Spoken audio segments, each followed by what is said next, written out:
सर्वप्रथम आप सभी का अभिवादन। अजय आईएएस कंकरबाग पटना के यूट्यूब चैनल पे आप सभी का स्वागत है।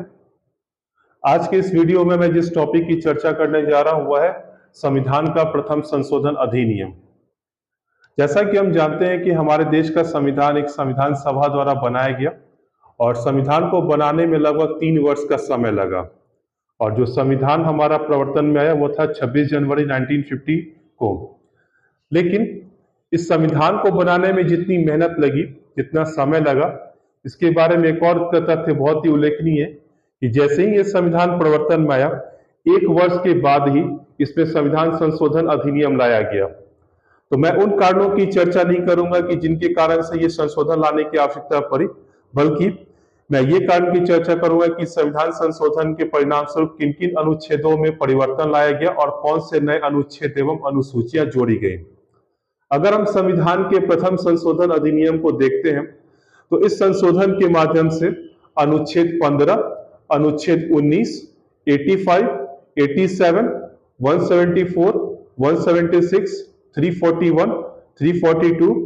372, 376 में परिवर्तन लाए गए, लेकिन अनुच्छेद 31A, 31B और साथ साथ 9वीं अनुसूची को जोड़ी गई। तो यहाँ पे हम चर्चा करेंगे कि 3 मुख्य अनुच्छेदों की, यानी कि अनुच्छेद 15 में, अनुच्छेद 19 में और 85 और 87 में क्या परिवर्तन मुख्य तौर पे लाए गए। अगर हम संविधान के अनुच्छेद 15 की बात करें तो यह धर्म, मूल वंश, जाति, लिंग, जन्म स्थान या इनमें से किसी भी आधार पर कोई भी विभेद करने का प्रतिषेध करता है। तो मूल संविधान में अनुच्छेद 15 में 3 खंड थे, परंतु जब संशोधन के माध्यम से अनुच्छेद 15 खंड 4 जोड़ा गया, जो कि प्रथम संशोधन अधिनियम के द्वारा ही था। इस संशोधन का उद्देश्य राज्य को सामाजिक और शैक्षिक दृष्टि से पिछड़े हुए नागरिकों के वर्गों के लिए और अनुसूचित जाति और जनजाति के लिए विशेष उपबंध बनाने के लिए समर्थ करना था। इसके बाद अगर हम अनुच्छेद 19 की बात करें तो जैसा कि हम जानते हैं कि अनुच्छेद 19 के 2 खंड है, अनुच्छेद 19(1) और अनुच्छेद 19(2) से 6 तक। यानी कि यह खंड इस प्रकार से सामने आएगा, अनुच्छेद 19(1) और दूसरा अनुच्छेद 19 खंड 2 से 6 तक। मूल संविधान में अनुच्छेद 19(1) में विभिन्न प्रकार के स्वतंत्रता के अधिकार दिए गए थे। दूसरी तरफ दूसरे भाग में, यानी कि 2 से 6 तक में, उन अधिकारों पर क्या प्रतिबंध थी उसकी चर्चा की गई थी। तो यदि हम मूल संविधान में प्रतिबंध की अगर चर्चा करें तो जो पाठ्य था वह इस प्रकार का था, यानी कि अनुच्छेद 2 से 6 में, nothing in sub clause A of clause 1 shall affect the operation of any existing law so far as it relates or prevent the state from making any law relating to libel, slander, defamation, contempt of court or any matter which offends against decency or morality or which undermines the security of or tends to overthrow the states। यानी कि अनुच्छेद 19 खंड 2 में कुछ प्रतिबंध बताए गए थे जिसके आधार पर स्वतंत्रता के अधिकार पर प्रतिबंध लगाया जा सकता था। लेकिन जैसे ही प्रथम संशोधन लागू हुआ, इस पाठ को बदल दिया गया और इसमें जो जोड़ा गया, nothing in sub clause A of clause 1 shall affect the operation of any existing law or prevent the state from making any law in so far as such law imposes reasonable restriction on the exercise of the right conferred by the said sub clause in the interest of the sovereignty and integrity of India, the security of the state, friendly relations with foreign states, public order, decency or morality, or in relation to contempt of court, defamation or incitement on offense। तो अगर हम इन दोनों text को देखें तो हमें 2 अंतर नजर आएंगे। यानी कि यहां पे जो जोड़ा गया रीजनेबल रेस्ट्रिक्शन, यानी कि इस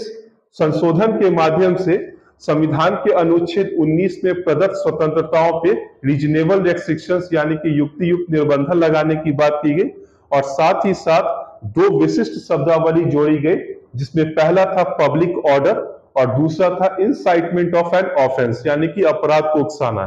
यानी कि अब अनुच्छेद 19 में जो भी स्वतंत्रताएं दी गई हैं उस पर किस प्रकार से युक्ति युक्त निर्बंधन लगाया जा सकता है और जैसे ही ये क्लॉज जोड़ा गया, इसका तात्पर्य ये हो गया कि अब न्यायालय को यह अधिकार मिल गया कि वह यह परीक्षण करे कि अनुच्छेद 19 के अंतर्गत जो भी स्वतंत्रताएं दी गई हैं और उन पे जो मर्यादाएं लगाई गई हैं वो किस सीमा तक उचित है। तो प्रथम संविधान संशोधन के अंतर्गत हम ये कह सकते हैं युक्ति युक्त निर्बंधन शब्द को जोड़ा गया और साथ ही साथ पब्लिक ऑर्डर यानी कि सार्वजनिक व्यवस्था और दूसरा इंसाइटमेंट ऑफ एन ऑफेंस यानी कि अपराध को उकसाने के आधार पर स्वतंत्रताओं पर मर्यादाएं लगाई गई।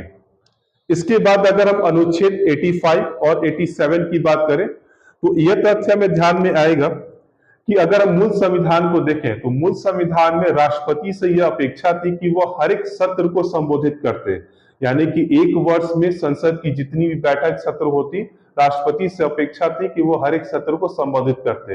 परंतु यह व्यवस्था बहुत ही जटिल होती जा रही थी और इसी व्यवस्था के अंतर्गत राष्ट्रपति राजेंद्र प्रसाद ने संसद के हर एक सत्र को 1950 की अवधि के दौरान संबोधित किया था।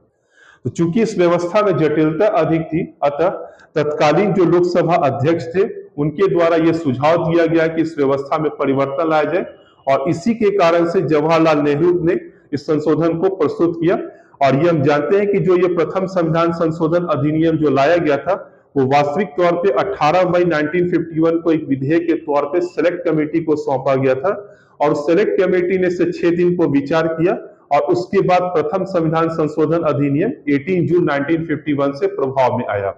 और जैसे ही ये संशोधन प्रभाव में आया तो ये व्यवस्था भी बदलती गई। इसके बाद अगर हम देखते हैं कि कौन से दो नए अनुच्छेदों को जोड़ा गया तो वो अनुच्छेद थे 31A और 31B और इसके साथ साथ 9वीं अनुसूची जोड़ी गई जो कि भूमि सुधार संबंधित कानून से संबंधित थी। इसके अंतर्गत जो विभिन्न अन्य अनुच्छेद भी जोड़े गए वो भी अपने विषय में प्रासंगिक थे और इसी के साथ ये प्रथम संविधान संशोधन प्रभाव में आया। धन्यवाद।